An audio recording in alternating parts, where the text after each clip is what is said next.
As usual, let's first start off with the deck. The deck's width is almost 10.5 inches and the length is 38 inches. The deck is made up of 11 ply construction featuring 3 layers of triaxial fiberglass sandwiched between multiple layers of bamboo and Canadian maple. So yes, this does have a tiny bit of flex. So all you bigger riders that want this style board and need something bigger than a regular 2-in-1 production board, this is a great affordable option. I also really like the grip tape design. It not only has their logo in there really nicely, but it also has that Greek mythology kind of vibe, and it all connects together because it's called the Prometheus. The deck also comes with pre-cut out holes for binding, which I believe comes with every purchase of a Prometheus. The grip tape is also padded, so that definitely helps with long range riding for maximum comfort. Now with these style boards, I've never seen one with an aggressive concave, and this is no different.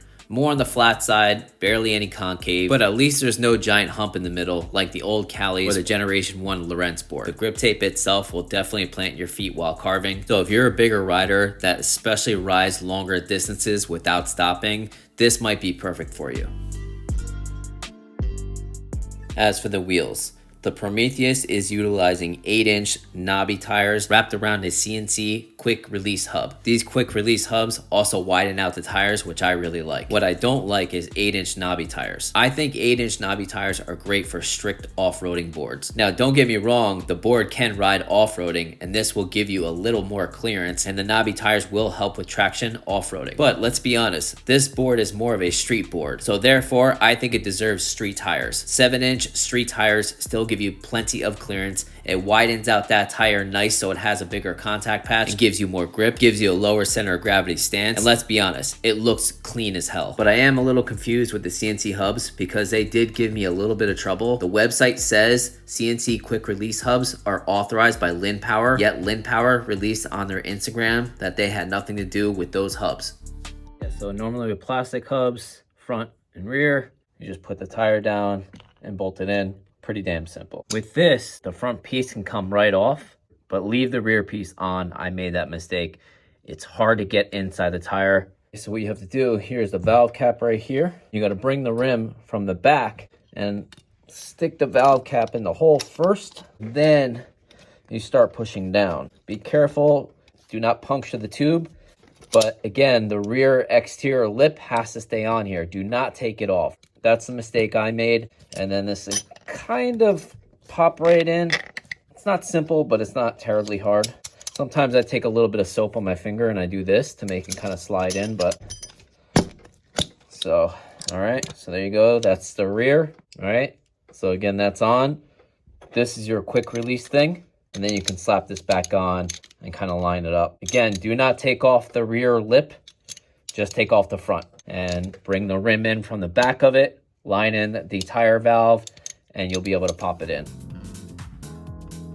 As for the trucks, the Prometheus is utilizing MBS's brand new CNC Matrix 3 trucks. 12mm axles, and the width is about 16.5 inches. Now, I don't hate channel trucks, but I definitely don't prefer them. I just don't really like how wide they are. You have to have your maneuverability all based on the positioning of the inner part or outer part of the bushings, wherever they are positioned. And those bushings have to match. So each truck only has one type of durometer bushing inside that truck. So you don't have a lot of options when it comes to maneuverability and how you want the truck to behave. I think having such a tall bushing that's only one durometer, and especially it's mounted on a tilt with wide trucks, just isn't the best maneuverability you can get on an electric skateboard. I would choose traditional, reverse, or double kingpin all day long over any channel trucks. Now don't get it twisted. These carve very, very well. In fact, besides the Evolve Renegade, these are definitely the best channel trucks I've ridden. So if you're a rider that prefers channel trucks, I think you will very much like these. The Onboard Prometheus is the first production board that comes out of the box with Matrix 3 trucks. The board comes out of the box with front and rear white soft bushings, and you also get one set of orange 85A medium bushings. I wish it came with 2 sets of orange bushings. Okay, so I'm doing a turning radius now.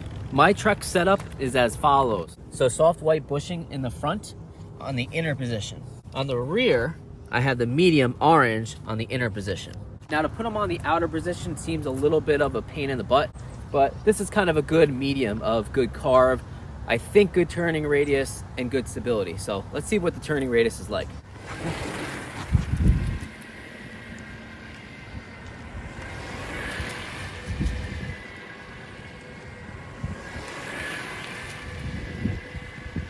pretty good.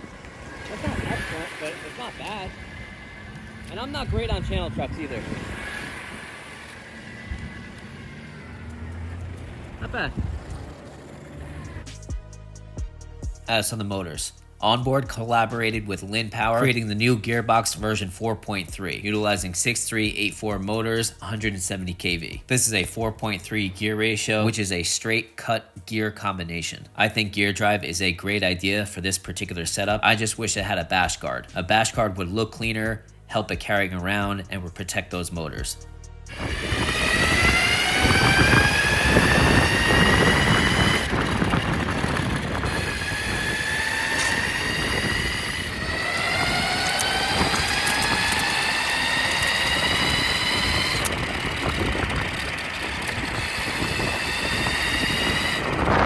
As for the ESC, the Prometheus is utilizing a customizable Jessen ESC. The overall structure is similar to ASEC's ESC, and judging by its capacitor size, it seems to support about 120 amps of current. So it doesn't surprise me that this has similar power to the Nomad series ASECs.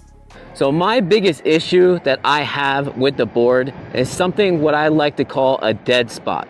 What I mean by that is we're cruising along 15, 20, 25, even 30 miles per hour, and we let go of the throttle. We're just cruising along, especially going down a hill, and then you want to start accelerating again. So I'm going to put my thumb on the throttle wheel, start accelerating, and no power, no power, no power, and then it starts finally coming through. I hate that. I hate that with a passion. And when I'm done coasting, I want to start accelerating again. I find myself leaning forward and waiting for the power to kick in, and finally it hits. It's just kind of a nuisance, and it's hard to anticipate it. My brain doesn't want to focus on waiting for the power to kick back in when I'm trying to focus on the road and what's in front of me. The first batch of the ASEC Nomads did this, and then finally they fixed it, and they fixed it fairly quickly. Now, this isn't a deal breaker, and it's not awful, but it's definitely something worth mentioning. So I hope Onboard fixes this fairly quickly, just like ASEC did. Deadband during a complete stop makes a little more sense. You don't want to be instant like that for safety reasons. But when it comes to cruising, letting go of the throttle, I want to have it readily available for me to start accelerating again, especially down a hill. Now for the Deadband, to take away that delay from a complete stop. According to Onboard, if you go to the back screen menu mode, and if you turn up speed up line all the way to 100%, that takes away that delay when accelerating from a complete stop. When I did that, I barely noticed a difference, if any. Now, speaking of the remote, I do like the new ergonomic design. It's pretty cool, it's very comfortable. It's a little plasticky, but it's not that big of a deal. I like how Onboard made something different. The screen is very clear, it has all the data you need. It's got your total miles, your trip miles, your speed mode, your battery meter for your board, your battery meter for your remote, reverse, cruise control, and on and off feature so you don't have to bend down and turn on the board, brake levels, and of course your speed. Now, if you click the one button 8 times, you get sent to a back screen, which allows you to customize the board's performance, braking, and many other things. So if you wanted to turn down the power on the S mode, but you wanted to increase the power on the S Plus mode, you could do that. Okay guys, giant hill test, same hill we always use. Onboard Prometheus, doing 7-inch tires, not 8-inch. S Plus mode, full battery. Now I'm not good at all on channel trucks, so chances are I'm not gonna reach the board's full potential because I simply need a practice. But I'm gonna try my best for you guys. Let's do it. Oh God, holy Jesus. Letting off. Bro, this thing is fast. And I let off again. Yeah, I am not good at channel trucks whatsoever. These cars are great, but I'm just not good at channel trucks. It's that simple. I'll be the first to admit it. I need practice, and I did not fly up that, even though that board has crazy amount of power. Even with me letting off 3 times, 29.5 miles per hour up the hill. I guarantee some of you guys out there that are really good with channel trucks, you're gonna love this for sure, 100%. Okay, acceleration test. S Plus mode, pretty much full battery. This thing is a powerhouse. It's kind of like that ASEC Z3 that I just couldn't really do it. Now, the only issue on top of it being super duper powerful is that not only am I a small rider and I'm not good at channel trucks, but the deadband from a complete stop is a little bit tricky as well, because if you full throttle, it's like a little bit of a delay and then it punches real quick. So being a small rider, it's really hard to anticipate. I'm definitely going to try for you, but I promise you, this thing has a crazy amount of power, something like the Deck Z3, the mountain board. You can also turn up and down the amount of power each mode is getting. So if you want to have E mode at 50%, or 25 or 100%, you can do that in the remote. This is at 100% S Plus mode. 1, 2, 3, go. Oh my God. It's scary, man. I'm not gonna lie. This is just like out of my expertise with the trucks, the throttle curve. It's really not my style, and I'm still trying for you guys. Okay guys, here we go. Top speed test on the onboard Prometheus. I'm using the 7-inch tires and not the 8-inch tires, so keep that in mind. I'm gonna admit it, I suck on channel trucks, so there's no way I'm gonna get to its advertised top speed. But I'm gonna try for you guys. All right, here we go. S Plus mode, full battery.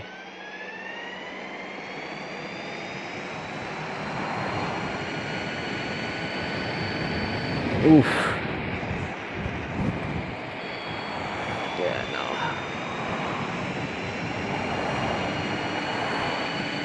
Yeah, I just don't feel good on channel trucks. I'm gonna say I hit maybe 29 miles per hour. That's about it.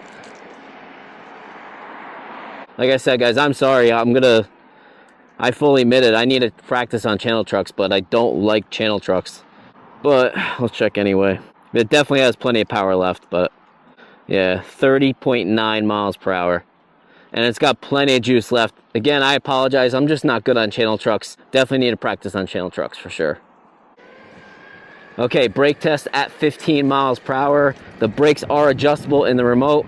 Out of the box, it came at 85%. So you can obviously change it up or down if you want. All right, 1, 2, 3, brake. Nice. Perfect brakes. If you want them more aggressive, you can turn it up. If it's too strong for you, you can turn it down.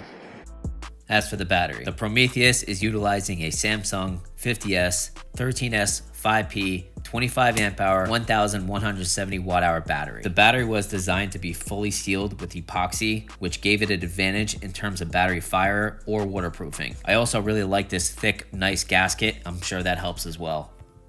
As for range, I'm a 160-pound rider. The temperature was about 62 degrees Fahrenheit. I rode about 60% S Plus mode and about 40% S mode. We got a total of 36.8 miles of range with the onboard Prometheus.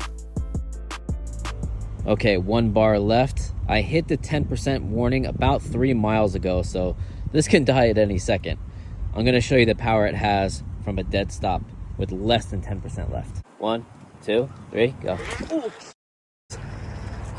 Damn, that was crazy.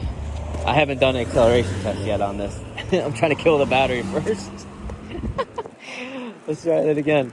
Okay, 1, 2, 3, go. Nice. Still great power, well under 10%. It's probably well under 5%. This can die at any second. No bars left.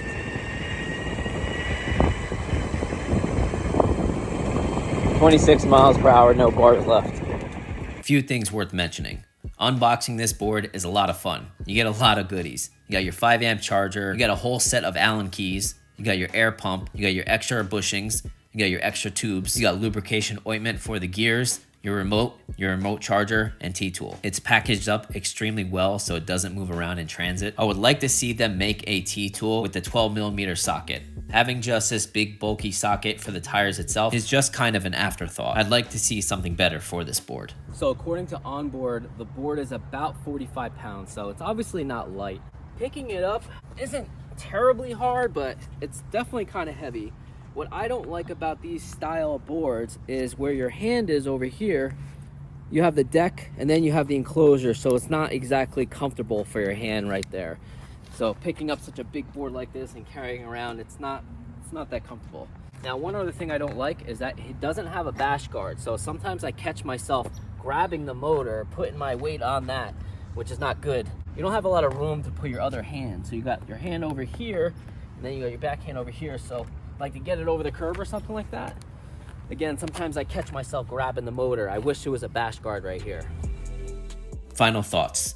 Now, I really wish Onboard was more involved with the e-skate community. Sometimes they take weeks to get back to me because of a question I have with a board. It seems like they don't interact much with the e-skate community, and that really bothers me because I love their products so much. I use the Onboard Zeus just as much as my GTR and my Hadian and my DIY. They started so many awesome trends and put out so many good boards, including this one. I want to see them succeed and be way more popular in the e-skate community. There's very little competition for this style board, and this one I think might just be the best. You have the Lin Power Evo, which comes in 2 variants, one belt drive setup with a much smaller battery, which is less expensive and will obviously get much less range. Then you have the gear drive version with similar battery size, similar pricing, but is a Hobbywing ESC. I haven't ridden that board yet, but it seems like the performance is a little bit underwhelming. And then you have the Flux AT2.